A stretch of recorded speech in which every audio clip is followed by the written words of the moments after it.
Mezclar en una conversación términos como Biblia, dinero, iglesia, fe, economía, suele ser incómodo para mucha gente. ¿El dinero es bueno o es malo? Pues vamos a ir a la Escritura para profundizar en todo esto. Vamos a hablar sobre la economía de la iglesia, ¿verdad? La primera pregunta sería, como ha hecho la pastora Leila, ¿el dinero es bueno o es malo? Bueno, pues vayamos ya directamente a la Biblia. Pastor José Luis, ¿qué dice la Biblia sobre esto? ¿El dinero es bueno, pastor, o es malo? El profeta Ageo dice, mía es la plata y mío es el oro, dice Yahvé Sebaot, es decir, el Señor de los ejércitos. Qué impresionante, o sea que la Biblia dice como siempre cosas contundentes. Palabra de Dios, mía es la plata y mío es el oro. Dice Yahvé Sebaot, es decir, como decía el pastor, el Señor de los ejércitos. O sea que aquí, pastores, aquí no hay duda. No hay duda porque hay un posesivo, ¿verdad? Mía es la plata, mío es el oro, dice Dios, y concreta diciendo Yahvé Sebaot. Bueno, entonces, pastores, no hay duda, ¿verdad? Según la Biblia, de que el dinero es bueno porque el dinero es de Dios. No puede ser malo porque si es de Dios, tiene que ser bueno. Ahora, déjame explicarte algo en este versículo del profeta Ageo que el pastor José Luis ha leído. La firma de esta afirmación, dice, mía es la plata, mío es el oro, la firma es Yahvé Sebaot. ¿Qué quiere decir esto? En hebreo significa el Señor de los ejércitos. Lo que significa es que en este tema del dinero hay guerra. Por eso dice Yahvé Sebaot, no firma de otra manera. Podía firmar Yahvé Jireh, que es Dios proveerá, el Señor es el que me provee.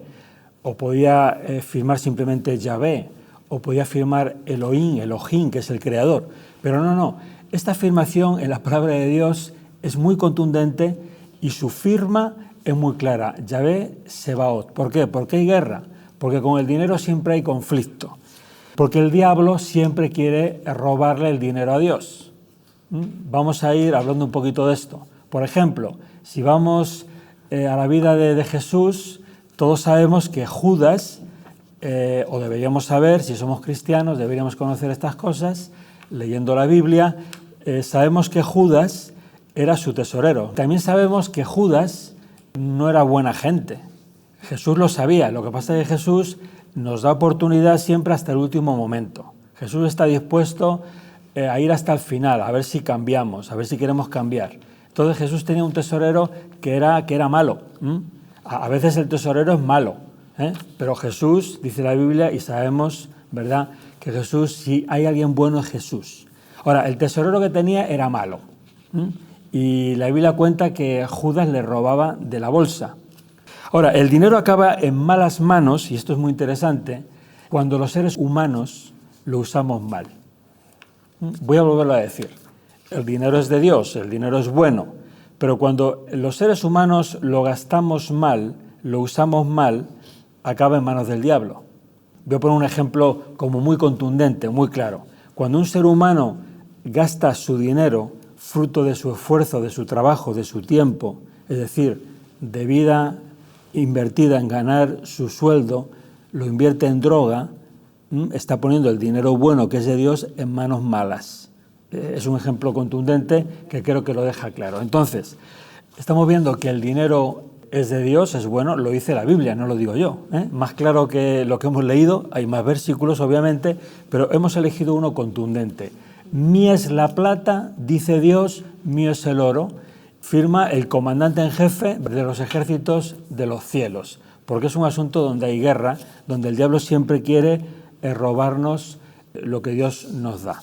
Bueno, dicho esto, que creo que ha sido, yo creo que bastante interesante, porque hay mucha gente que tiene dudas, aclarar que la pobreza no es de Dios. Vamos a hacer afirmaciones fuertes en este programa, pero siempre citando la Biblia. No son opiniones, es pura Biblia.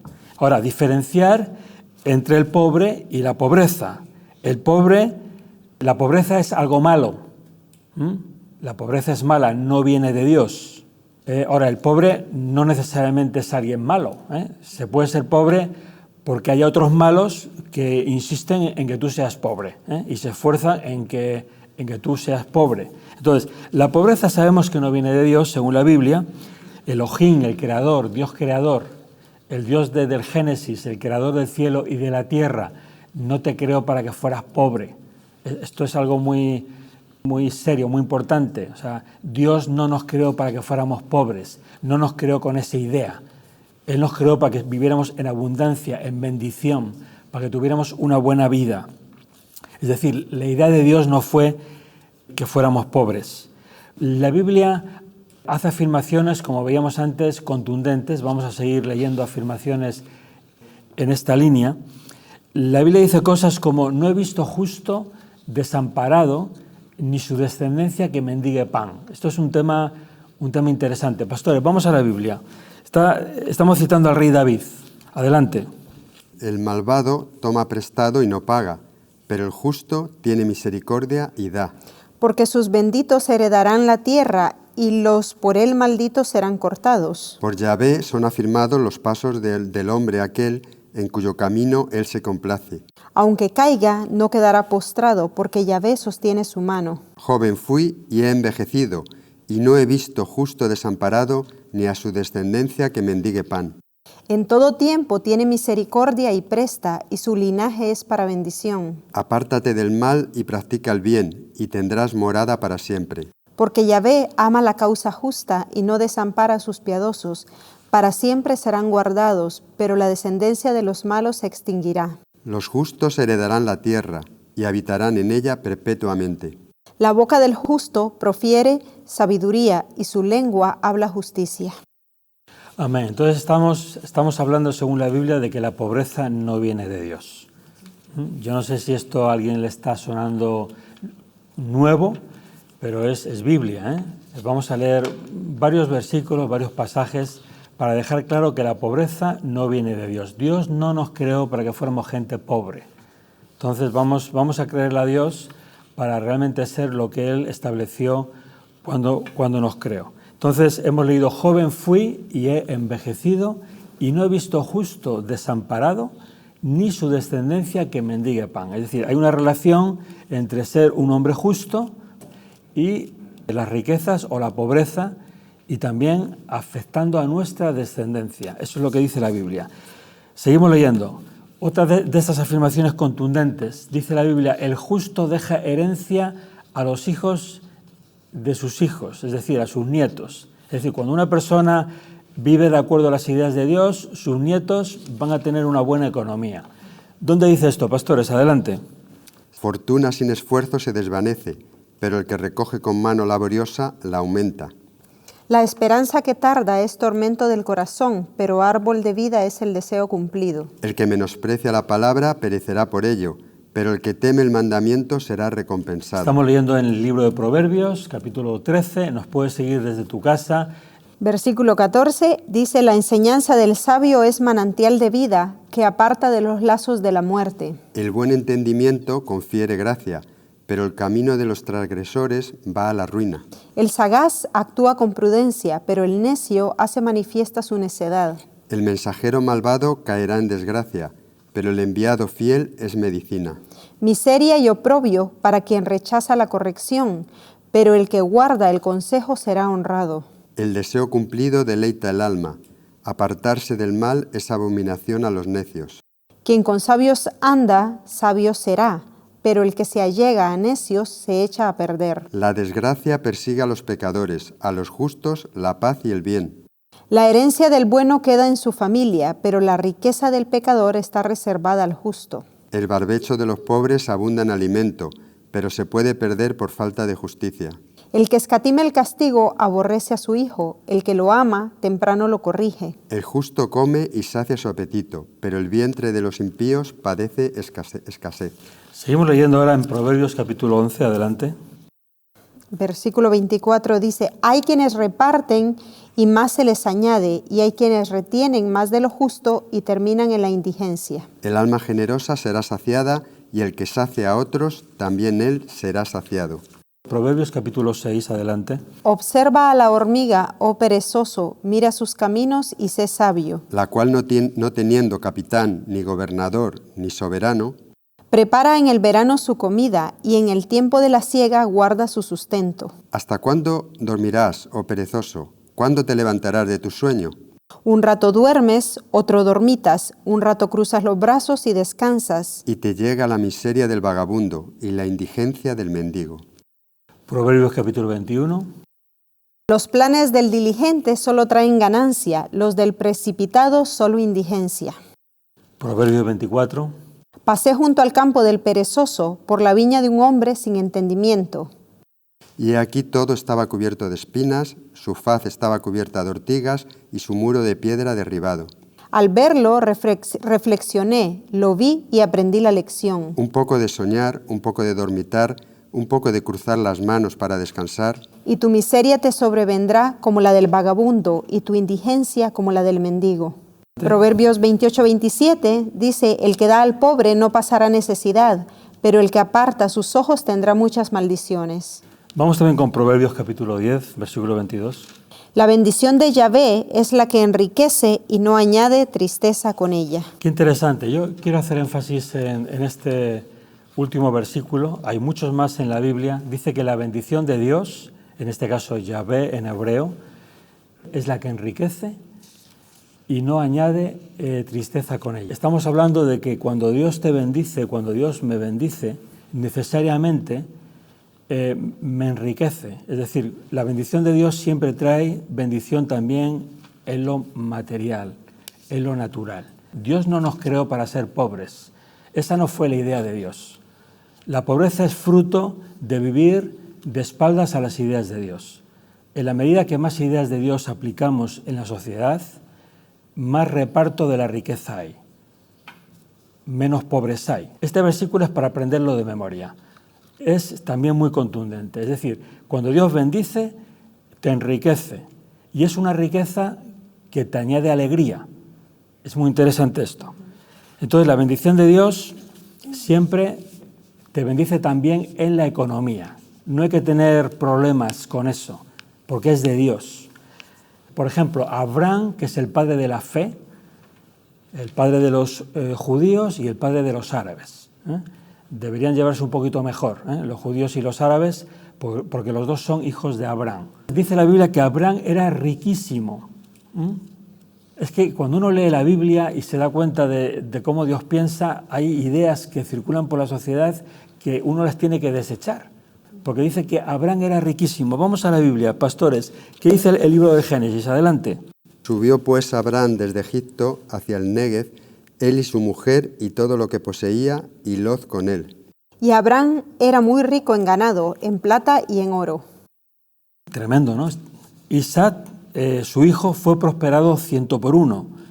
Sembró Isaac en aquella tierra y aquel mismo año cosechó 100 por 1, porque Yahvé lo bendijo. Y aquel varón se engrandeció y continuó engrandeciéndose hasta hacerse muy poderoso. Qué tremendo. Siempre que hablamos de la obra de Dios, de la bendición de Dios en cualquier ser humano que recoge la Escritura, la Biblia, siempre que Dios hace un movimiento, es un movimiento de bendición. Y entonces dice cosas como, y lo bendijo, y lo engrandeció, y le dio miles de ovejas, y le dio riquezas, ¿verdad? Nunca dice, y Dios lo hizo pobre. Nunca dice, del Génesis al Apocalipsis, en ningún momento de la Escritura, que Dios venga a bendecirte y te haga pobre. Es decir, la pobreza no es de Dios. Dios no nos creó para ser pobres. Vamos a seguir leyendo. Tuvo rebaño de ovejas, hato de ganado y gran servidumbre, tanto que los filisteos le tuvieron envidia. Job fue duplicado en su riqueza por Dios. Job capítulo 42, versículo 9, dice, terminando el versículo 9, y Yahvé levantó el rostro de Job. Y al orar por sus amigos, Yahvé restauró a Job de su cautividad, y aumentó Yahvé al doble todo lo que Job había poseído. Y vinieron a él todos sus hermanos y todas sus hermanas y todos sus antiguos conocidos, y comieron con él en su casa, y se condolieron de él, y lo consolaron por toda la desgracia que Yahvé había hecho venir sobre él. Y cada uno le dio una pieza de plata y un anillo de oro. Y Yahvé bendijo los postreros días de Job más que los primeros, porque tuvo 14.000 ovejas, 6.000 camellos, 1.000 yuntas de bueyes, 1.000 asnas. Y 7 hijos y 3 hijas. Ahí Job, todos conocemos, ¿verdad? Fue probado por Dios, pasó la prueba y Dios le cayó encima con una bendición muchísimo mayor de lo que ya tenía.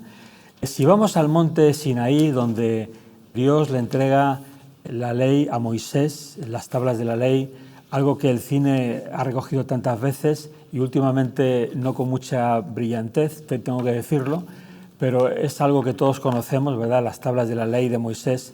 Fíjate lo que dice la Biblia. La Biblia dice que cuando el cielo se abre y Dios aparece entre ellos, hay un embaldosado de zafiro a los pies de Dios. Es decir, ¿quién tiene en su casa zafiro en las baldosas? Pues la Biblia lo dice, o sea, el cielo es así. Es decir, la pobreza no es de Dios. Vamos a seguir leyendo. El libro de Éxodo, el capítulo 24, versículo 9, dice que subió Moisés con Aarón, Nadab y Abiú y con 70 de los ancianos de Israel. Y vieron al Dios de Israel. Bajo sus pies había como una hechura de piedra de zafiro. Qué impresionante, ¿no? O sea, bajo sus pies había como una hechura de piedra de zafiro. Santo Dios, qué impresionante. Semejante en pureza a los mismos cielos. Y no extendió su mano contra los distinguidos de los hijos de Israel, que pudieron contemplar a Elohim y después comieron y bebieron. Y Yahvé dijo a Moisés, sube al monte ante mi presencia y permanece allí y te daré las tablas de piedra con la ley y el mandamiento que he escrito para instruirles. Jesús dijo que no hay nadie que no reciba 100 veces más que se haya comprometido con su evangelio. Vamos a leer. ¿Qué dice la Biblia? Adelante. El libro de Marcos, capítulo 10, versículo 28, dice, Pedro comenzó a decirle, he aquí nosotros hemos dejado todo y te hemos seguido. Jesús dijo, de cierto os digo, no hay quien haya dejado casa, hermanos o hermanas, madre o padre o hijos, o alquerías por causa de mí y por causa del Evangelio, que no reciba 100 veces más ahora en este tiempo. Qué tremendo, o sea, que no reciba 100 veces más ahora en este tiempo. Esto es lo que dice la Biblia, palabras de Jesús. Es decir, si tú te comprometes con las ideas de Dios, con el Evangelio, y pones tu tiempo, dejas negocios, dejas de ganar, de hacer operaciones, al final la Biblia dice que Jesús te va a dar 100 veces más, pero dice, ahora en este tiempo. Entonces, yo creo que queda claro, ¿no, pastores? La pobreza no es una idea de Dios, no está en los planes de Dios para la vida de sus hijos. Sí, decía 100 veces más, ahora en este tiempo, casas y hermanos y hermanas y madres e hijos y alquerías con persecuciones y en el siglo venidero la vida eterna. pero muchos primeros serán postreros y los postreros primeros. Bueno, hemos leído aquí con persecuciones, evidentemente. O sea, el diablo te persigue, la gente que es del diablo te persigue, evidentemente. Bueno, entonces, la bendición de Dios es la que enriquece, dice la Biblia, y no añade tristeza. Santo Dios. Entonces, la bendición de Dios incluye bendición económica. La Biblia no dice que el cristiano debe ser pobre. Eso la Biblia no lo dice. Ahora, vamos a hacer una reflexión. Vamos a ir a Proverbios capítulo 30. Vamos a balancear, pastores. Proverbios capítulo 30, versículo 8. ¿Qué dice ahí? Dice, aparta de mí la falsedad y la mentira, y no me des pobreza ni riquezas. Manténme del pan necesario. No sea que harto te niegue y diga, ¿quién es Yahvé? O que siendo pobre hurte y blasfeme el nombre de mi Dios. Bueno, eso es un pasaje también muy conocido que hace balance, ¿verdad? Porque a veces el ser humano no sabe manejar la riqueza. Entonces, a algunos les vale más tener menos para ser mejores personas, más obedientes a Dios. Santo Dios. Ahora, el pecado trae mucha pobreza. Si uno va, mira, aquí yo tengo el planeta, me gusta moverlo, ¿verdad? Planeta Tierra. El pecado trae mucha pobreza. Ahora, ¿toda la riqueza es de Dios? Está claro que no. No toda la riqueza es de Dios. Hay una riqueza que trae tristeza. La riqueza de Dios, la bendición de Dios, te enriquece y te trae alegría. Pero la riqueza que no es de Dios, eso también tienes que saberlo, es la riqueza del diablo. Esa riqueza te trae tristeza. Estamos viendo en la sociedad personas que se enriquecieron ilícitamente y ahora están pasando por problemas, ¿verdad? Porque hay riqueza que no es de Dios, efectivamente, y es una riqueza que trae tristeza. Entonces, tenemos que aprender en la Escritura que la bendición de Dios te enriquece y te trae alegría, y la bendición que no es de Dios, es decir, la riqueza del diablo, lo que uno consigue ilícitamente, lo que ese enriquecimiento ilegal, digamos, lo que trae, dice la Biblia, es tristeza y dolor. Si uno aplica las ideas de Dios, lo que la Biblia nos enseña es que nos irá bien y también en la economía. La Biblia sigue haciendo afirmaciones contundentes y dice que la raíz de todos los males es el amor al dinero. Primera de Timoteo, capítulo 6, versículo 3, dice: si alguno enseña otra cosa y no se amolda a las sanas palabras, las de Jesús el Mesías, nuestro Señor, y a la doctrina que es conforme a la piedad, está envanecido, nada entiende, sino que tiene manía por discusiones y contiendas de palabras, de las cuales surgen envidia, riña, difamaciones y malas sospechas. disputas constantes de hombres corruptos, privados de la verdad, que suponen que la piedad es una fuente de ganancia.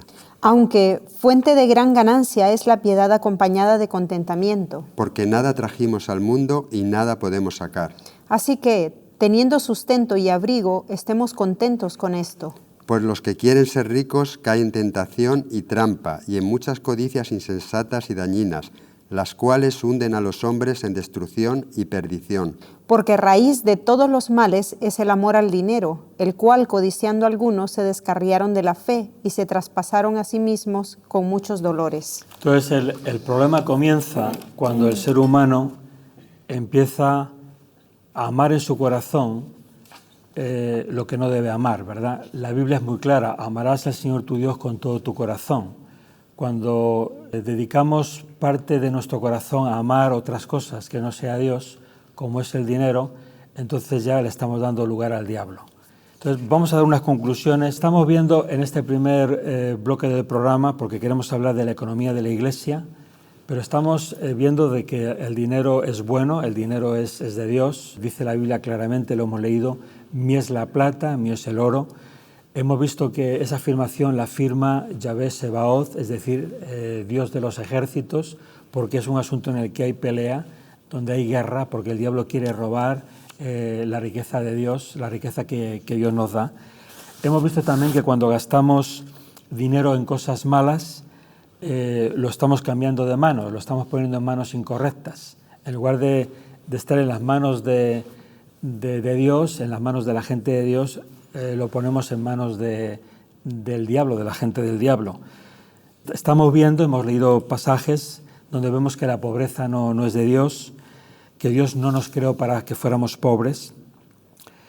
Otra de las conclusiones es que cuidado con ser ricos o no ser pobres, pero poner nuestro corazón en el dinero, porque ahí también Dios nos da un toque de atención y nos dice: cuidadito, que la raíz de todos los males está en el amor al dinero. Entonces, Dios no quiere que seas pobre, pero lo que no debes es amar el dinero, porque entonces ahí sí que estás dando lugar al diablo. Entonces, cuidado de dónde ponemos nuestro corazón, porque Dios es muy claro: amarás al Señor tu Dios con todo tu corazón. Cuando tu corazón da lugar al amor al dinero, entonces ya has dado lugar al diablo y ahí empiezan ya todos los problemas en tu vida. Bueno, esas serían las primeras conclusiones y vamos a centrarnos ahora en la economía de la Iglesia. Muy bien, bueno, lo primero que habría que definir es qué es la Iglesia, ¿verdad? Porque seguramente hay muchas personas que nos están viendo y creen pues que la Iglesia es pues un edificio. Bueno, Pastor José Luis, si eres tan amable, ¿nos puedes enseñar qué dice la Biblia sobre qué es la Iglesia? Adelante, Pastor. Muy bien, sí, como bien dices, ¿no, Pastor? A la mayoría de las personas cuando mencionamos la palabra iglesia, lo que nos viene a la mente es siempre un edificio más o menos bonito, con una cruz grande. Claro, y sería más o menos una palabra polisémica hoy en día, sí. Y podemos también entender que ese edificio se le puede llamar iglesia, pero cuando la Biblia habla de iglesia, está hablando de otra cosa, ¿verdad? ¿Nos puedes enseñar, por favor? Sí, el nombre más correcto del edificio quizás sea templo, ¿no? Muy bien. Pero la palabra iglesia es una palabra que viene del griego se escribe eclesia, y bueno, esa palabra los estados griegos, en los tiempos de Jesús, definían este nombre para nombrar una asamblea de ciudadanos que se convocaban para decidir sobre asuntos públicos. Utilizaban la misma palabra, ¿no? O sea, cuando un pueblo se reúne para hablar de un tema que le concierne... En griego, eclesia, era una iglesia. De ahí viene, o sea, ya nos va dando pistas de que la Iglesia es una reunión de cristianos, ¿no? Hermanados por la fe, ¿no?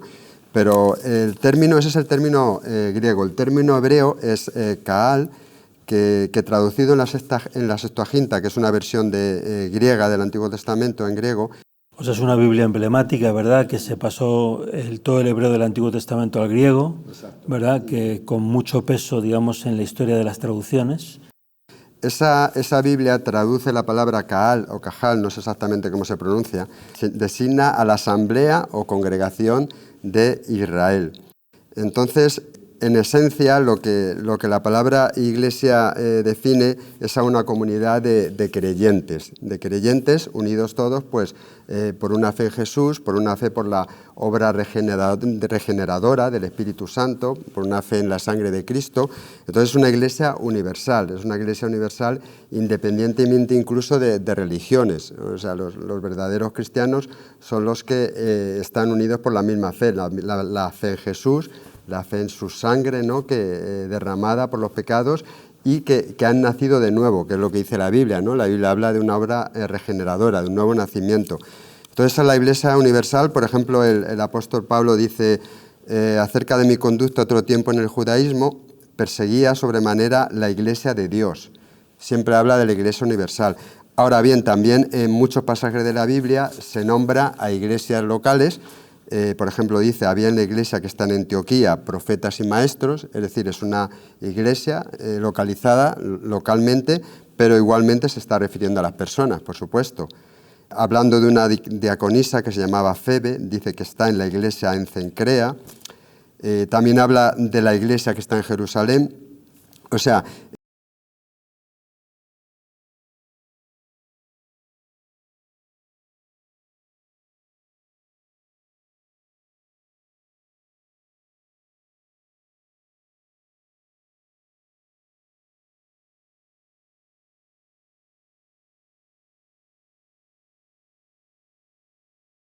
para adorar, para aprender de la Biblia, para buscar al Señor Jesús, se considera también una iglesia.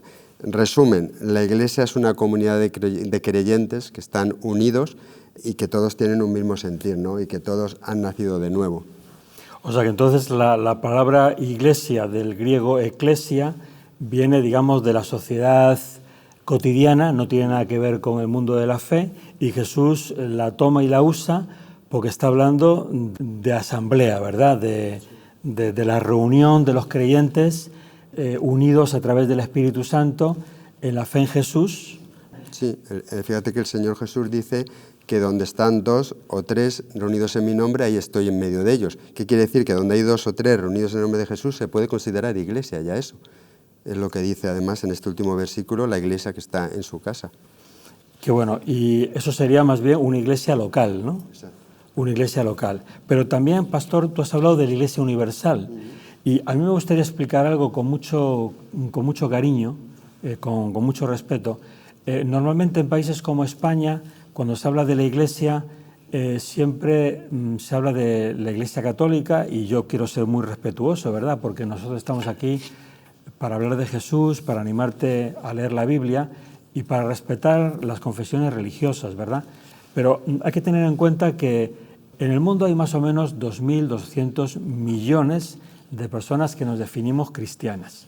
La mitad más o menos están bajo la confesión católica, y mucho respeto para ellos, pero hay 1.000 millones de personas, lo vuelvo a decir, 1.000 millones de personas que no estamos bajo esa confesión, ¿verdad? Hay pocas diferencias, son unas diferencias, bueno, pues que entendemos según la Escritura, que son importantes, pero conviene no pensar que la Iglesia, según la Biblia, solamente son un grupito o un grupo de los cristianos, ¿verdad? Porque en el mundo somos más o menos 2.200 millones de personas que nos confesamos cristianos, y bueno, pues en teoría, ¿verdad?, teóricamente seríamos todos la Iglesia, pero ni siquiera es así, porque lo que necesitamos es tener una vida espiritual, tener al Espíritu Santo en nosotros, porque la Iglesia de Jesús de la Biblia no tiene nada que ver necesariamente con las religiones que se establecieron siglos después. Vamos a ver cómo debe financiarse la Iglesia según la Biblia. Vamos a ver cómo se financia el reino de Dios aquí en la tierra y vamos a ir a palabras de Jesús. Vamos al Evangelio según San Lucas. Pastores, adelante. Pues el Evangelio de Lucas, capítulo 8, dice: y aconteció un poco después que caminaba por todas las ciudades y aldeas, proclamando y anunciando las buenas nuevas del reino de Dios, y con él iban los 12. Y algunas mujeres que habían sido sanadas de espíritus malignos y de enfermedades, Miriam, la que llamaban Magdalena, de la cual habían salido 7 demonios, Y Juana, mujer de Chuza, mayordomo de Herodes, y Susana, y otras muchas que los servían con sus bienes. Qué interesante es esto, ¿verdad? Leyendo la Escritura uno va entendiendo y va encontrando luz en cualquier pregunta que uno se pueda hacer, cualquier pregunta importante sobre la vida, que tenga trascendencia. Resulta que a Jesús le financiaban mujeres que habían sido sanadas, que habían sido bendecidas por las palabras de Jesús. Nunca le financió el Estado, nunca a Jesús le financiaron los religiosos de aquel tiempo. Más bien los religiosos de aquel tiempo le persiguieron. Nunca a Jesús le financiaron las instituciones. La obra que Jesús hacía, que iba por las aldeas predicando el Evangelio del Reino, todo lo que él hacía con sus discípulos era financiado por personas que voluntariamente entregaban sus bienes a la bolsa que Judas administraba. Qué interesante. Vamos a seguir leyendo.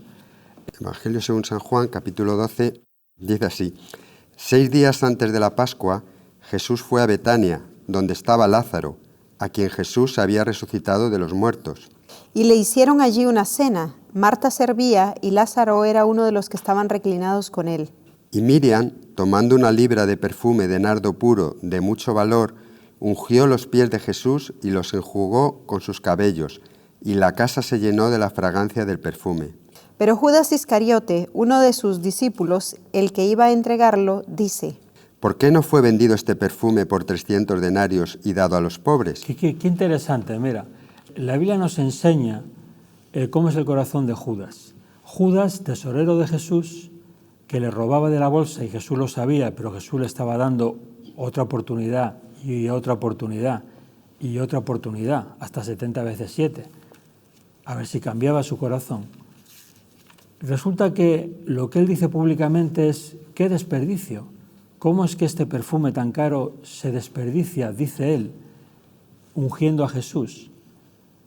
Y sin embargo el Espíritu viene, la revelación viene y dice: no es que a Judas le preocuparan los pobres, porque él dice: ¿cómo es que se gastó y se desperdició en los pies de Jesús y no se dio esta riqueza a los pobres? Pero viene el Espíritu y dice: no es que a Judas le preocuparan los pobres, de hecho es que robaba de la bolsa. Entonces, cuidadito con los que usan a los pobres, como se suele usar muy habitualmente desde ciertos lugares: los pobres, los pobres, los pobres. No. Cuidadito con eso, porque ya Judas hace 2000 años usó a los pobres para justificar que robaba de la bolsa, que era ladrón, que le robaba a Jesús en la cara, y Jesús lo sabía, pero Jesús una y otra vez le perdonó y le tendió la mano a ver si podía cambiar su corazón. Pero no hubo manera con Judas. ¿Qué más dice la Biblia? Versículo 6 del capítulo 12 de Juan dice: pero decía esto no porque se preocupara por los pobres, sino porque era ladrón, y teniendo la bolsa hurtaba de lo que se echaba en ella. Entonces Jesús dijo: déjala, para el día de mi sepultura ha guardado esto.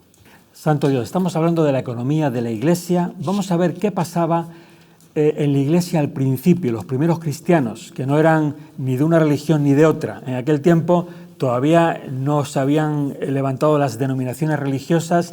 En el cristianismo los cristianos eran los que eran, estaban unánimes, estaban unidos, y los apóstoles estaban allí y estaban dando la doctrina de parte de Dios. Y bueno, había una financiación. ¿Cómo era la financiación de la Iglesia de Jesús? La que Jesús comenzó, la que Jesús puso en marcha, aleluya, que es a esa a la que tenemos que volver, a la Iglesia de Jesús. ¿Cómo era esa financiación? Pastores, adelante, ¿qué dice la Biblia? Sí, pues en el libro de Hechos, capítulo 4, versículo 32, dice: Uno solo era el corazón y el alma de la multitud de los que creyeron, y ni uno solo decía ser suyo propio algo de lo que poseía, sino que tenían todas las cosas en común. Y con gran poder los apóstoles daban el testimonio de la resurrección del Señor Jesús, y había abundante gracia sobre todos ellos. Y no había ningún necesitado entre ellos, pues todos los que poseían tierras o casas las vendían y llevaban el dinero de las cosas vendidas. Y lo ponían a los pies de los apóstoles y se distribuía a cada uno según su necesidad. Qué tremendo. La iglesia de Jesús, la iglesia cristiana verdadera, la auténtica, comenzó de esta manera.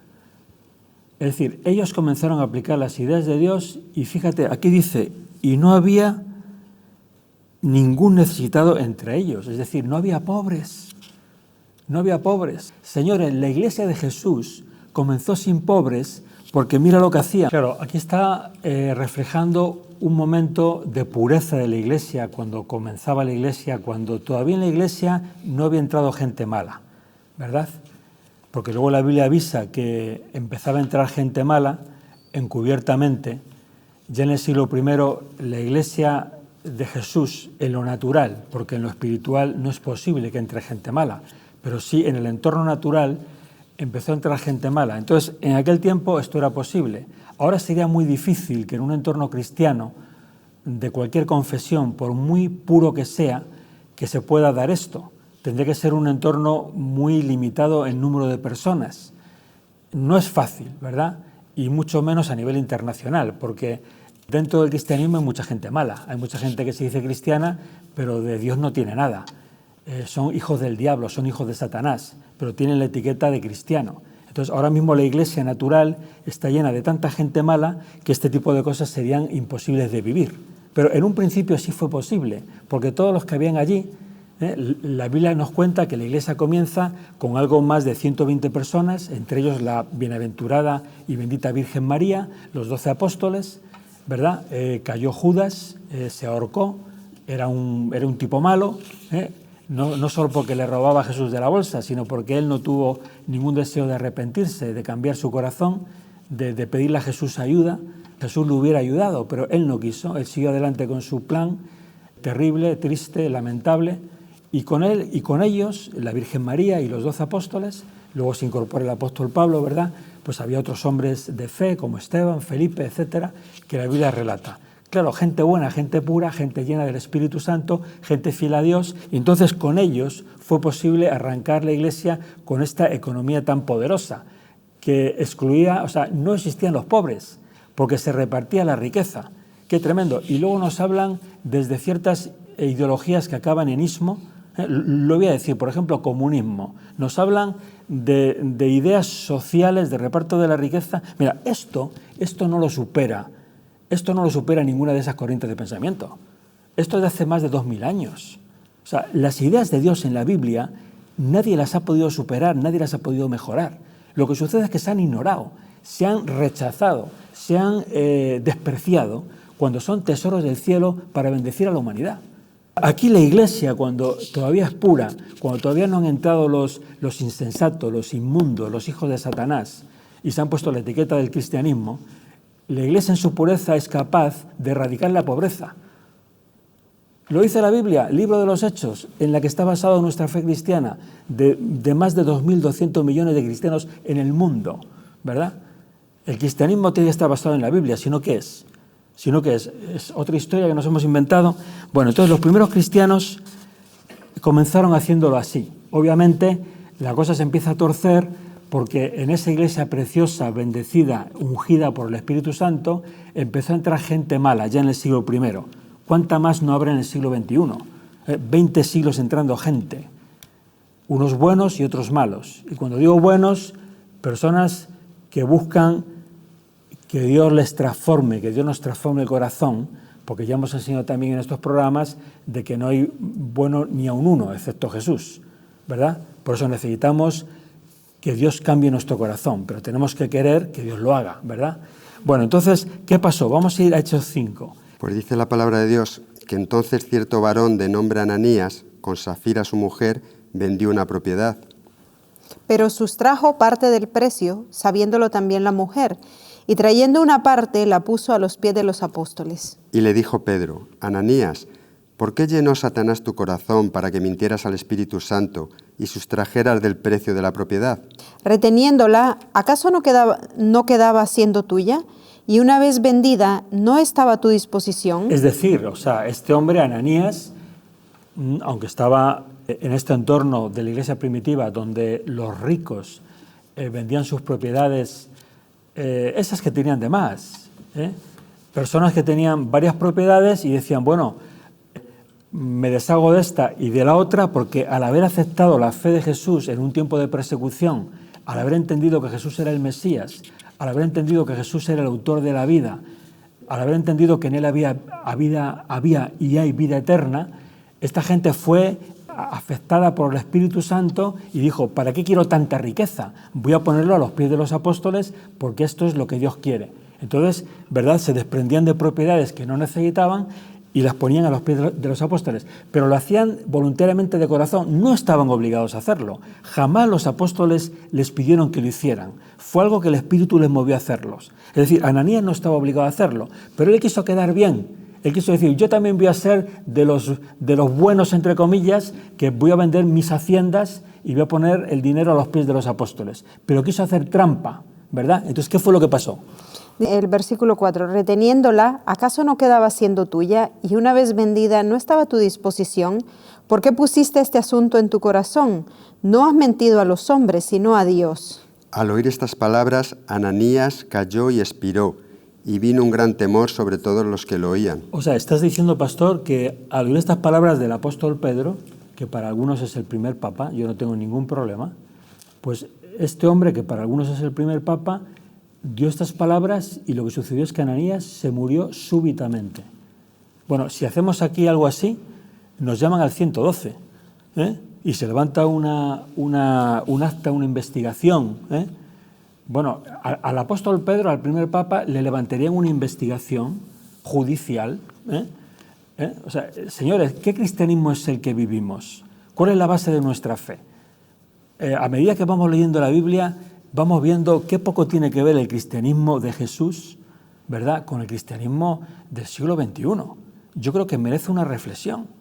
Cuidado, no nos encontremos con que nuestro cristianismo al final no tenga nada que ver con lo que dijo Jesús, con lo que Jesús enseñó. Para eso estamos aquí en esta televisión, para alertarte, para invitarte a que cheques, a que cojas tu Biblia.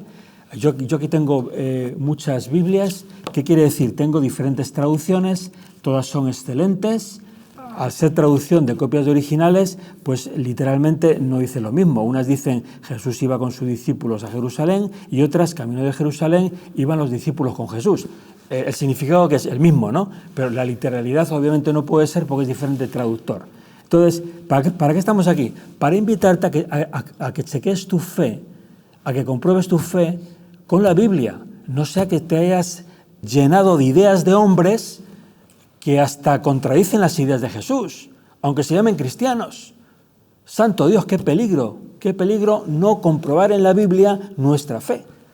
Seguimos leyendo, pastores, adelante. Y levantándose los jóvenes, lo amortajaron, lo sacaron y lo sepultaron. Hubo un intervalo como de 3 horas y entró su mujer, que no sabía lo sucedido. Entonces Pedro le dijo, dime, ¿vendisteis en tanto la propiedad? Y ella respondió, sí, en tanto. Y Pedro a ella, ¿por qué os pusisteis de acuerdo para tentar al Espíritu del Señor? He aquí a la puerta los pies de los que sepultaron a tu marido y te sacarán a ti. Y al instante cayó a sus pies y murió. Santo Dios, o sea, me está diciendo, pastora, que la esposa, Zafira, se había puesto de acuerdo con Ananías, había mentido al Espíritu Santo, y por palabras del apóstol Pedro, que para algunos es el primer papa, esta mujer muere también, al igual que su marido, súbitamente. Santo Dios, a esta gente, al apóstol Pedro le hubieran precintado la iglesia, le hubieran cerrado la iglesia, el pastor José Luis. O sea, la iglesia de Jesús se le hubieran precintado, investigación policial, se acabó.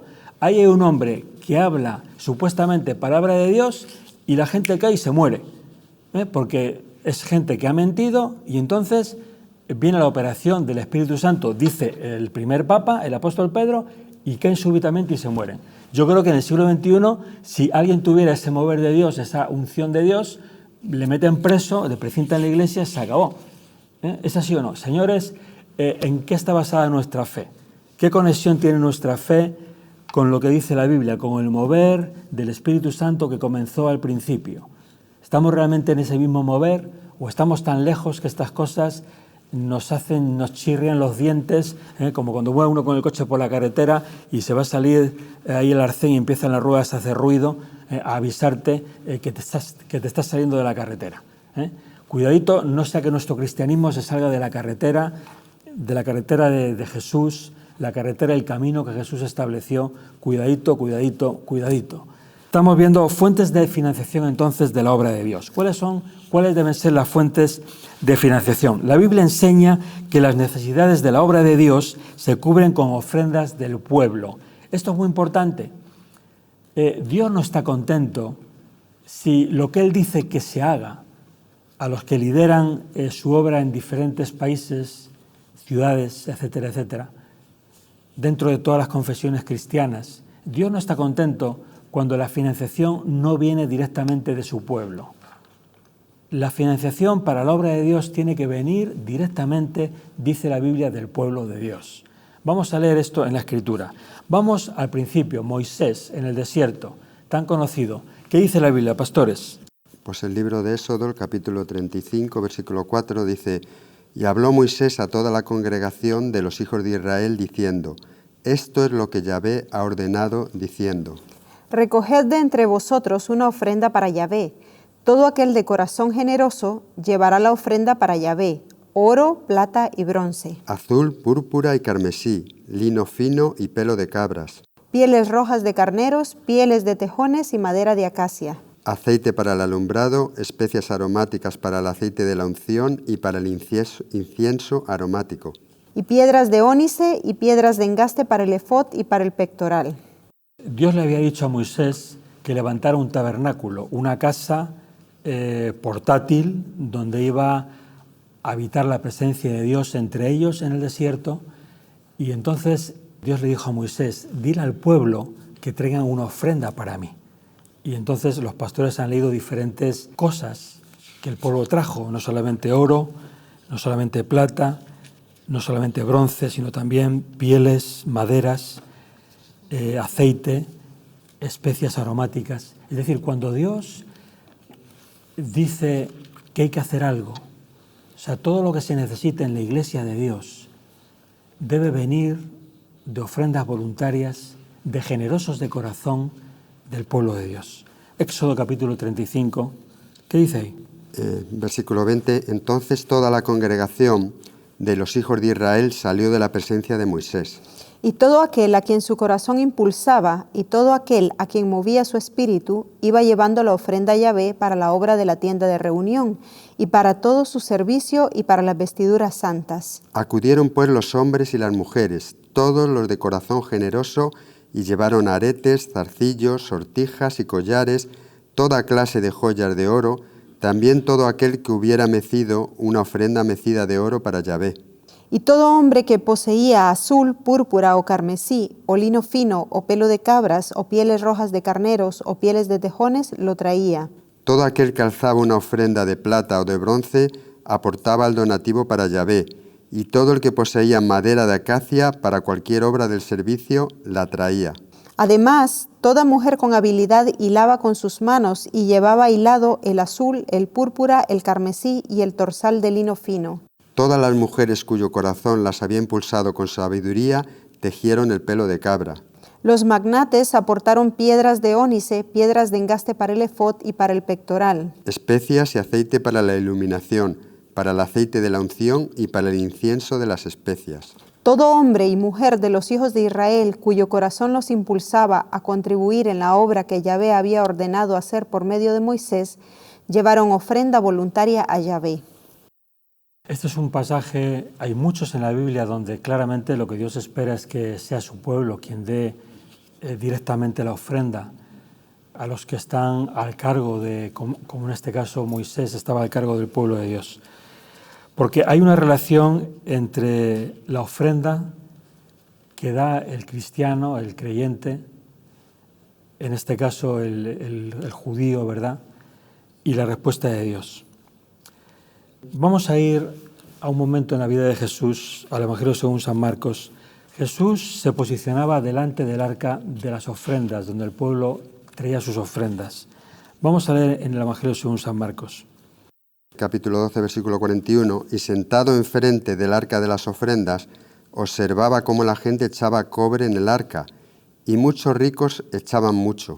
Pero llegando una viuda pobre, echó 2 blancas, lo que es un cuadrante. Llamando a sus discípulos, les dijo: de cierto os digo que esta pobre viuda echó más que todos los que están echando en el arca de las ofrendas. Porque todos echaron de los que les sobra, pero ésta de su pobreza echó todo lo que tenía, todo su sustento.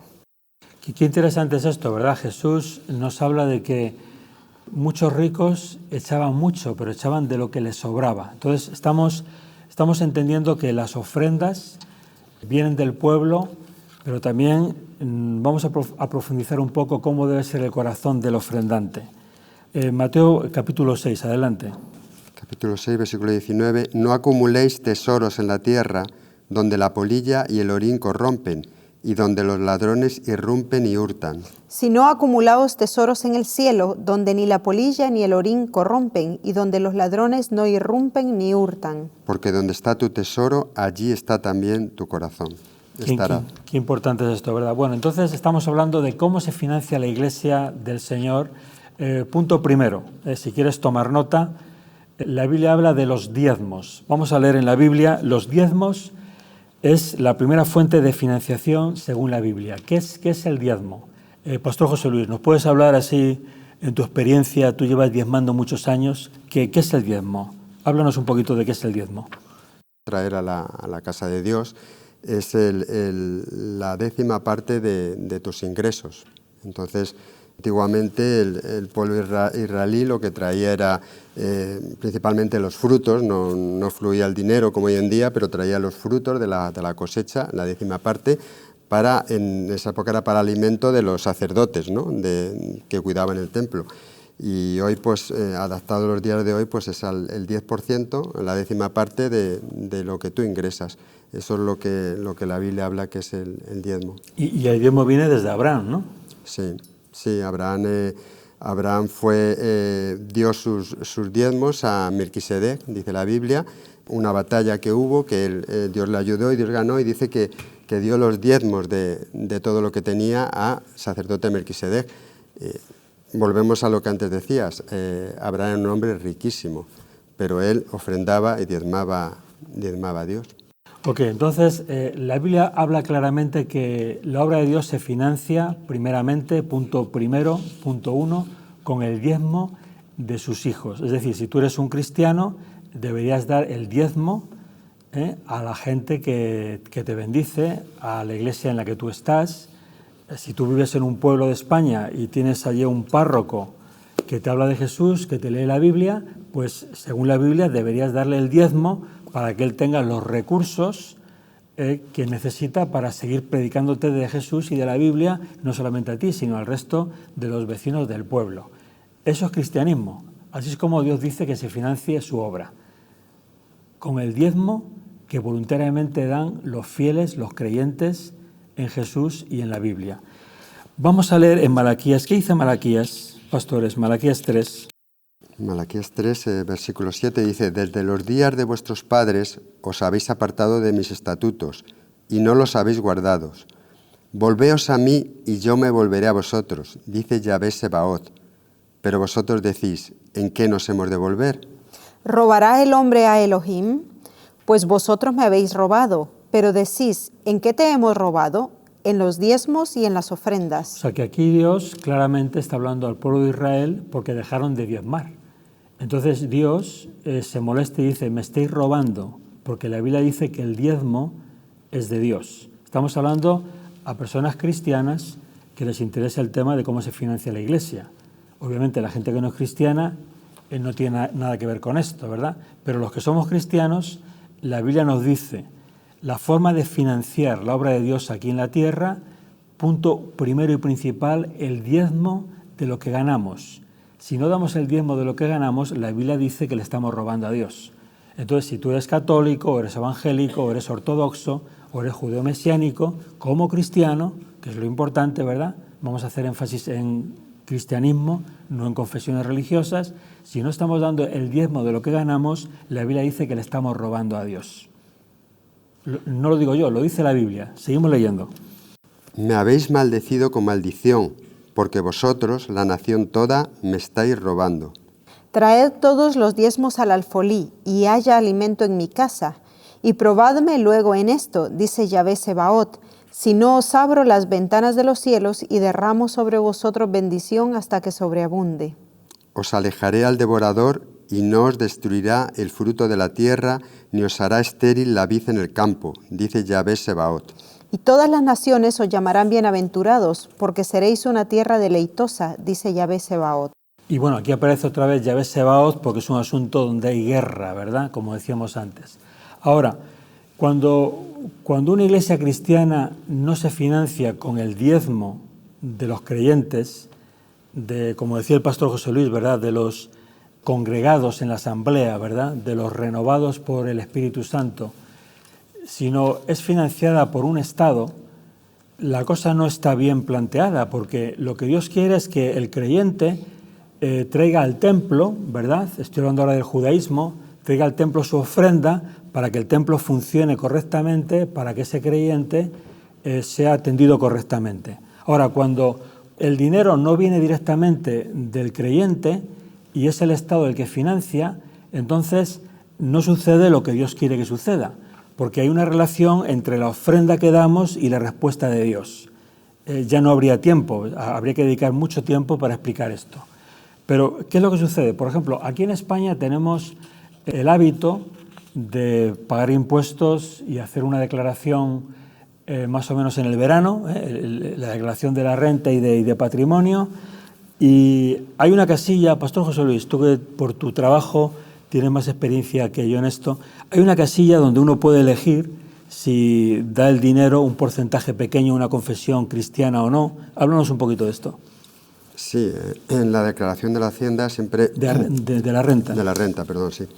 Tenemos una casilla en la que indicamos que el 0,7% de la cuota íntegra, bueno, hablando un poquito para conocer lo que es la cuota íntegra, es difícil conocerlo, ¿no?, porque es más que un porcentaje, ¿no? La cuota íntegra depende de muchas variantes, si estás soltero, si estás casado, si tienes hijos, hipoteca, etcétera. Pero tú, el 0,7 de esa cuota íntegra, tú puedes elegir en la declaración de renta si lo quieres dedicar a la Iglesia Católica o a otros fines sociales. Tienes esas dos opciones. Yo prefiero hablar de confesiones cristianas, no mencionar ninguna denominación para que nadie se ofenda, porque no es eso donde nos queremos centrar. Entonces, hablemos de una confesión cristiana. Sí, tienes esas dos opciones. Entonces, pero en dinero, en porcentaje, yo entiendo que esa cantidad es muy pequeña, no son más de 230.000 millones, ¿no? De los 11.000 millones que recibe del Estado. Es decir, es un porcentaje pequeñísimo. ¿Qué quiero yo decir en relación a esto? Lo que quiero decir es que la Iglesia cristiana, sea de la confesión que sea, se debe financiar con ofrendas voluntarias de sus fieles. No puede ser el Estado, según la Biblia, insisto, no soy yo quien lo dice la Biblia, no puede ser un Estado. A Jesús nunca le financió un Estado. Al judaísmo nunca le financió el Estado.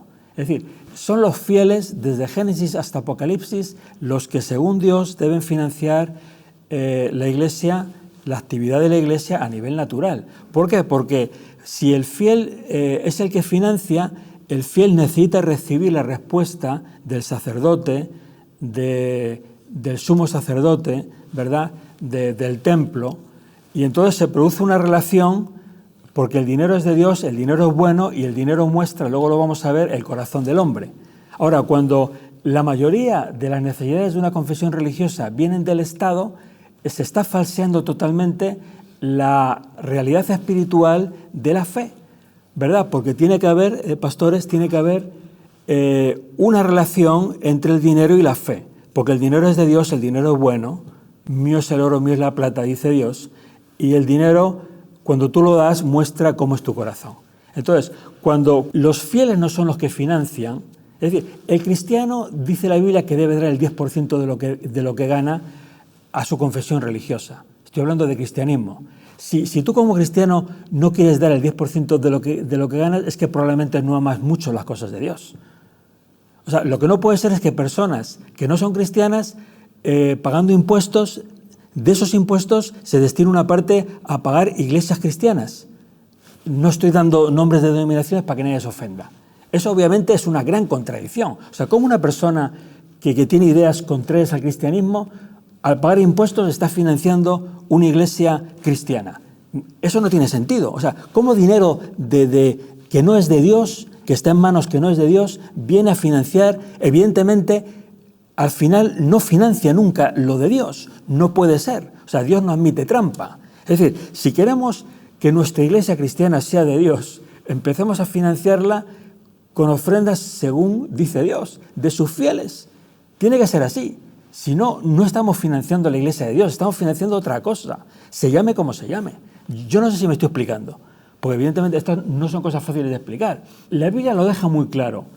La iglesia que Jesús comenzó hace 2000 años, la iglesia de Jesús, la iglesia universal, la iglesia de Dios, que Pedro tenía ahí un liderazgo, la Virgen María, el apóstol Pablo, los 12 apóstoles, esa iglesia, Jesús dijo, señores, esto se financia con las ofrendas de los creyentes. Y al principio era todo tan bonito y tan puro que hasta la gente daba todo lo que tenían y lo ponían en común, ¿verdad? Porque no había malos que empezaban a torcer las cosas. Entonces, atención, porque claramente estamos hablando de la financiación de la iglesia. Punto principal, los diezmos. Segundo punto también importante, ofrendas. Pastores, vamos a leer versículos que hablan de financiar la obra de Dios con ofrendas. Primera Crónicas 16, 29 dice, dad a Yahvé la honra debida a su nombre, traed ofrenda y venid delante de él. Postraos ante Yahvé en la hermosura de la santidad. Proverbios 3 dice, honra a Yahvé con tus bienes y con las primicias de todos tus frutos. Y tus graneros se henchirán de abundancia y tus lagares rebosarán de mosto. El libro de Romanos dice, pero ahora voy a Jerusalén a ministrar a los santos, porque Macedonia y Acaya decidieron proveer alguna contribución para los pobres de los santos que están en Jerusalén, pues les pareció bien y están en deuda con ellos, porque si los gentiles han participado en los bienes espirituales de ellos, también deben servirlos en los materiales. Primera de Corintios 16, versículo 2 dice, cada primer día de la semana... Bueno, perdona que te interrumpa, pastora Leila. Cuando decimos Primera de Corintios, lo que estamos diciendo es, estamos nombrando una ciudad. Y estamos nombrando, como bien explicaba y nos enseñaba el pastor José Luis al principio, estamos nombrando a la iglesia que vivía y se congregaba, hacía asamblea en esa ciudad. Por eso el apóstol, la carta la dirige a los creyentes, a los santos, más concretamente usa esa palabra, a los apartados para Dios que viven en esa ciudad. Por eso el libro de la Biblia se llama Corintios. Se refiere a la iglesia que se congregaba en esa ciudad. Seguimos adelante, pastora. Cada primer día de la semana, cada uno de vosotros ponga aparte, ahorrando de lo que haya prosperado, para que cuando vaya no se hagan entonces colectas, y cuando vaya, a los que aprobéis por medio de cartas, a estos enviaré para que lleven vuestra expresión de bondad a Jerusalén. Segunda Corintios 9, es decir, la segunda carta que escribió Pablo a los Corintios, dice, pero esto digo, el que siembra escasamente cosechará también escasamente, y el que siembra abundantemente cosechará también abundantemente. Cada uno dé como se propuso en su corazón, no con tristeza por obligación, porque Dios ama al dador alegre. Santo Dios, Dios ama al dador alegre. Bueno, la Biblia habla mucho sobre los diezmos, sobre las ofrendas, sobre cómo debemos financiar la iglesia. Y quiero volver al punto anterior, ¿verdad? Seguramente mucha gente se ha sorprendido que leamos en la Biblia afirmaciones de este tipo. Afirmaciones como que el diezmo de lo que ganamos los cristianos, Dios espera que lo demos a la iglesia.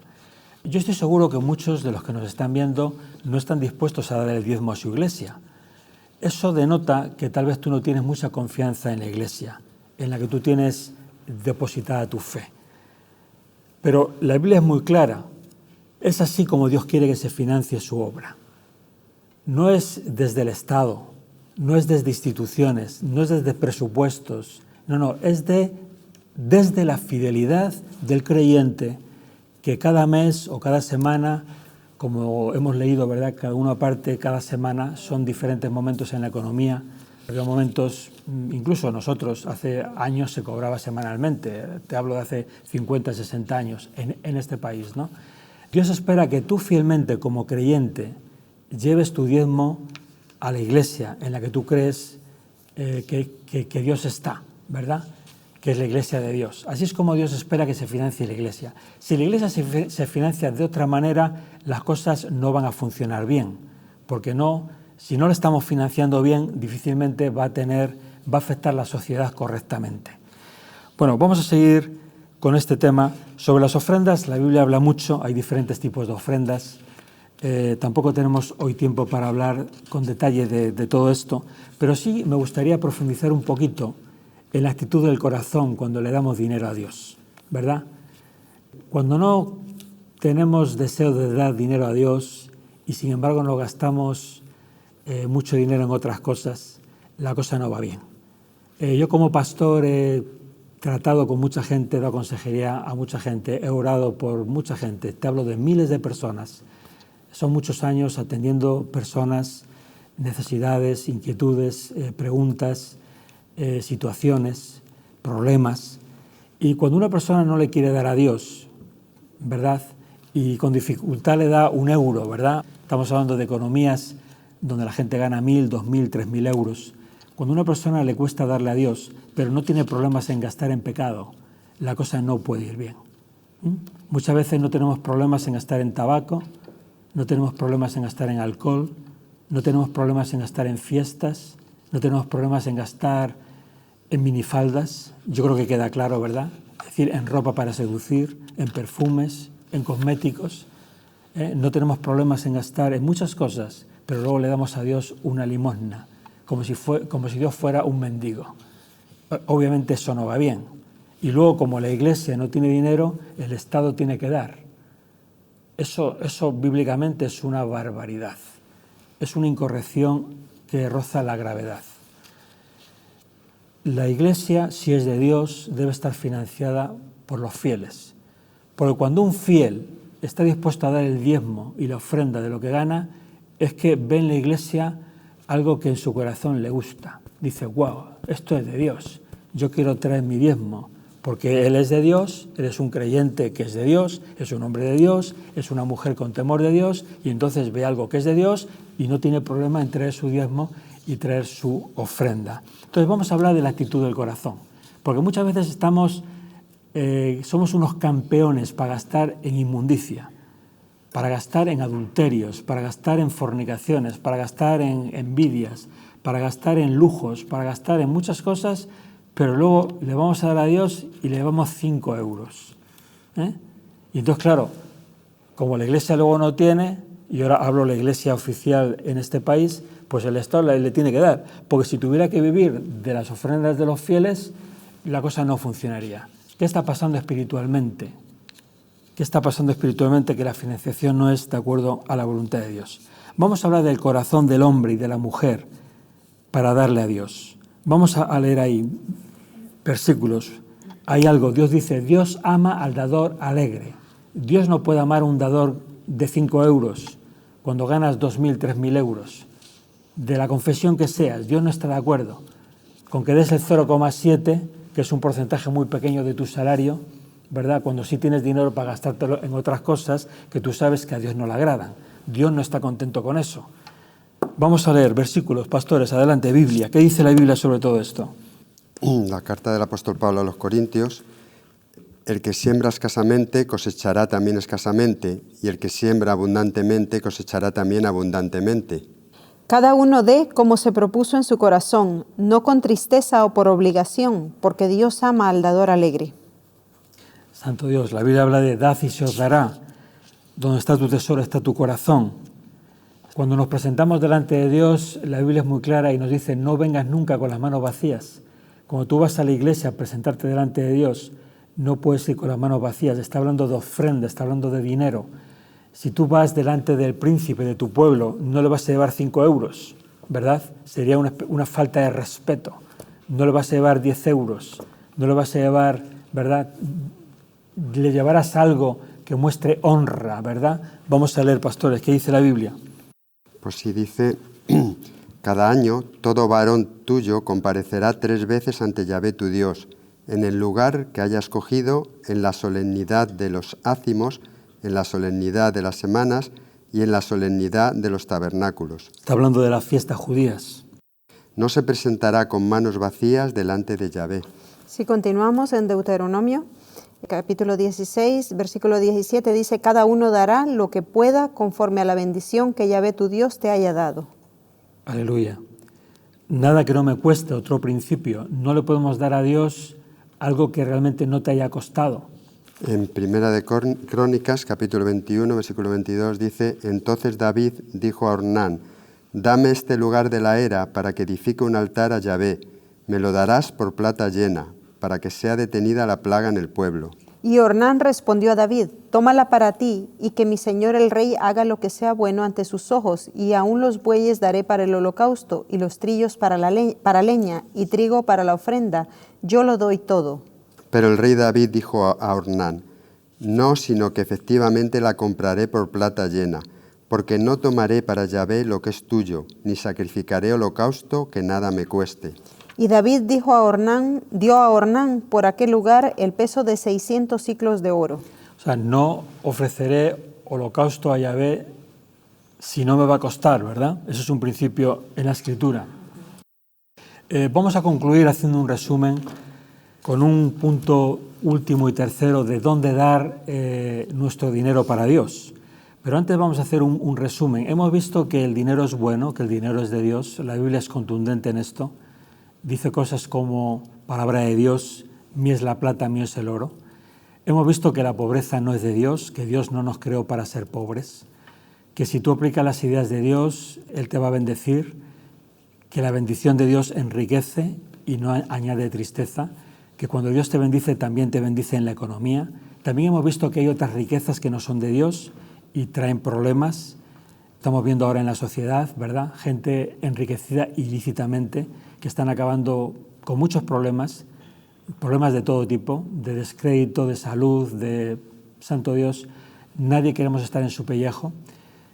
Hemos visto también, muy importante, que la Iglesia se financia, según la Biblia, con los diezmos de sus fieles, de los hijos de Dios, de las hijas de Dios, que no puede ser de otra forma, que Dios no está de acuerdo con otras formas. Hemos visto que además de los diezmos están las ofrendas voluntarias del pueblo de Dios. Hemos visto que lo que Dios espera es que sean los hijos de Dios, los cristianos, los que traigan las ofrendas directamente a la Iglesia, que hay una relación entre la ofrenda y el mover espiritual, el sacerdocio, la administración del pueblo y la ofrenda. Hay un vínculo, hay una relación. Santo Dios. Y bueno, y ahora vamos a terminar hablando de dónde dar nuestras ofrendas. En este país tenemos, como decía el pastor, la opción de dar a las confesiones religiosas a través de la casilla del 0,7%, decirte que eso es muy poco.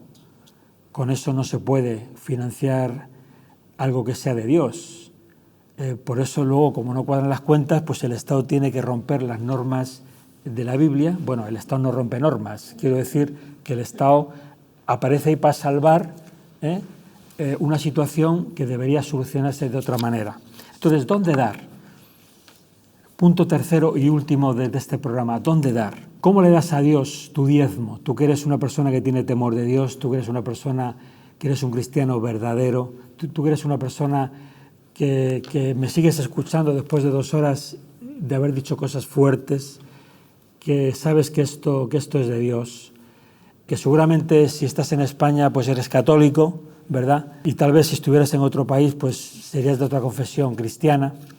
Pero tú que tienes temor de Dios, porque a mí nunca me importó la confesión religiosa, sino el corazón de la persona, ¿verdad? He visto cristianos en muchas confesiones y también he visto gente del diablo en muchas confesiones cristianas. Tú que tienes temor de Dios, a ti me quiero dirigir. ¿Dónde das el dinero? Si yo tuviera aquí dinero, bueno, hoy no iba a pedir dinero, Pero si yo tuviera aquí dinero, ¿qué hacemos? ¿Cogemos el dinero y lo lanzamos al cielo a ver si Dios lo coge? Evidentemente no es así. O sea, ¿dónde damos nuestro dinero? Santo Dios, tú tienes que dar tu diezmo, tú tienes que dar tu ofrenda en un lugar que te huela, respira, en un lugar que te huela a cielo. Si huele a cielo, es que Dios está allí. Si huele a cielo, da ahí tu diezmo, da tu ofrenda, porque eso va a tener fruto. Dice la Biblia, hemos leído antes, que no hay nadie que deje nada o que dé nada para Dios, que Dios no le dé 100 veces más. ¿Ves cómo tiene que ser así? O sea, el creyente tiene que dar su dinero porque Dios le quiere dar 100 veces más. Es un asunto de fe, es un asunto espiritual, no puede ser un asunto ejecutivo económico, porque si no luego la Iglesia no tiene fuerza en lo espiritual. Entonces, ¿dónde tenemos que dar nuestro diezmo, nuestra ofrenda, pastores? En un lugar que huela a cielo. Y si nada huele a cielo en tu pueblo, que pudiera ser, pues la Biblia dice que lo des a los pobres. Y será como si se lo dieras a Dios, porque la Biblia dice que el que da al pobre le presta a Dios. Santo Dios, hemos hablado cómo debe financiarse la Iglesia, hemos comenzado diciendo que el dinero no es malo, que el dinero es de Dios, y hemos dicho cosas, yo creo que para algunos interesantes, para otros fuertes, pero es pura Biblia. Ahora, yo quiero terminar este programa haciendo un llamado de arrepentimiento. Yo quiero dirigirme a esas personas que todavía me siguen escuchando y que tú reconoces que en el pasado tú has gastado mucho dinero en cosas que no eran de Dios. Tal vez tú eres de esos españoles que has puesto la cruz en la casilla del 07, que con buena voluntad quieres dar parte de tus ingresos a una confesión cristiana. Está bien, pero déjame decirte, eso es demasiado poco. Eso no es lo que la Biblia dice, eso no es lo que Dios espera de ti. Si tú eres un cristiano verdadero, si tú eres un cristiano con un corazón para Dios, deberías dar el diezmo de lo que ganas, dice la Biblia, a tu iglesia, que supuestamente es la iglesia de Jesús, ¿no? Pues debes darle el diezmo. Es lo que Dios espera de ti, que le des el diezmo de lo que ganas. Porque la iglesia cristiana debe financiarse con ofrendas voluntarias de los hijos de Dios, nunca de presupuestos ni de España, ni de Europa, ni de otro país. Cuando es así, algo estamos haciendo mal. Dios no está de acuerdo con eso. Ahora, si tú eres una persona que ha gastado mucho dinero en pecado, en este país hemos fumado, bueno, yo nunca fumé, gracias a Dios, mi padre me enseñó que eso no era de Dios. Hace 50 años eras un poco el tonto del pueblo si no fumabas, eras el que no te enterabas de nada, eras el pardillo. Sin embargo, ahora la ciencia dice que el tabaco es malo, que mata. Si tú eres de los que has gastado mucho en tabaco, en alcohol, en juergas, tú sabes, en muchas cosas que no son de Dios, y eres de los que le das a Dios una propina y hoy le quieres pedir perdón a Dios, yo te invito a hacer una oración conmigo. Yo sé que todavía hay personas que me siguen viendo ahí, personas que han jugado con esto de la fe y del dinero, que han pensado que el dinero no era de Dios y que la fe es algo tan puro, tan celestial, que no tiene nada que ver con el dinero. Pues no, para nada. Si tú lees la Biblia, si tú estudias la Biblia, verás que con el dinero se demuestra el corazón del hombre. Donde está tu tesoro está tu corazón. Cuando tú estás dispuesto a darle a Dios no solamente el diezmo, sino toda tu riqueza, realmente te haces tesoros en el cielo. Ahora, cuando no estás dispuesto ni a darle el diezmo, Dios te pone ahí un piloto rojo y dice, cuidado con este, que su corazón lo tiene en tinieblas, su corazón lo tiene en otras cosas, no lo tiene en mis cosas. Ahora, si tú eres de esa gente que gastó mucho dinero en pecado y tú entiendes que deberías haberlo gastado en las cosas de Dios, yo te invito a hacer una oración conmigo para pedirle juntos perdón a Dios, porque todos alguna vez hemos gastado dinero en cosas que no debíamos en lugar de haberlo dado a Dios. Entonces vamos a orar si tú quieres conmigo. Santo Dios, Padre del cielo, en el nombre de Jesús oramos, nombre sobre todo nombre. Santo Dios, Dios mío, venimos ante ti, a los pies de la cruz, para pedirte perdón, porque tú sabes, Dios mío, que alguna vez o muchas veces, en nuestro presente o en nuestro pasado, hemos gastado mucho dinero. Cuanto más años, cuanto más riqueza, más dinero. Hemos gastado mucho dinero en cosas que no te agradan. Dios mío, queremos pedirte perdón. Queremos pedirte perdón por todo el dinero que cambió de manos, porque el dinero es tuyo, por todo ese dinero que cambiamos de manos, gastándolo mal y lo pusimos en manos del diablo, en manos de las tinieblas. Dios mío, perdóname por todo el dinero que gasté en cosas contrarias a lo que tú dices, en cosas que muchas veces me hicieron mal y me quitaron salud. Tal vez me dieron placer, pero me trajeron mucho dolor y llevaron dolor a mucha gente. Dios mío, perdóname. En el nombre de Jesús, amén.